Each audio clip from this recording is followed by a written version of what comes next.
گلگت بلتستان میں پاکستان کی قومی جانور مارخور کے شکار کے لیے ملک کی تاریخ کی سب سے بڑی بولی لگائی گئی۔ 3,70,000 امریکی ڈالر بولی زوم ہنٹنگ نامی کمپنی نے اپنے نام کی، جو تقریباً 10.5 کروڑ پاکستانی روپے بنتے ہیں۔ محکمہ پارک اینڈ وائلڈ لائف کے زیر اہتمام ٹراپی ہنٹنگ سیزن 2025-26 کے لیے جنگلی جانوروں کی نیلامی کی تقریب رکھی گئی، جس میں شکار سے وابستہ ملکی و غیر ملکی آؤٹ فٹرز نے حصہ لیا، اور اس کے علاوہ گلگت بلتستان سے کمیونٹی کنٹرول ایریاز کے کثیر نمائندوں نے بھی شرکت کی۔ اس موقع پر گلگت بلتستان کی کمیونٹی کنٹرول ہنٹنگ ایریاز سے جنگلی جانوروں کی شکار کے لیے جن جانوروں کو پیش کیا گیا، ان میں پاکستان کا قومی جانور مارخور سمیت آئی بیکس اور بلو شیپ کی نیلامی ہوئی۔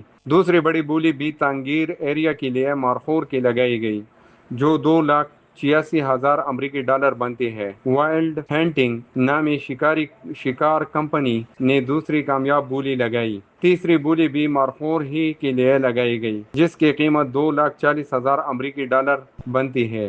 شکار سفاری نامی کمپنی نے تنگیر ایریا کے لیے کامیاب بولی لگائی۔ آئی بیکس کی تقریباً 14,000 ڈالر میں نیلامی ہوئی۔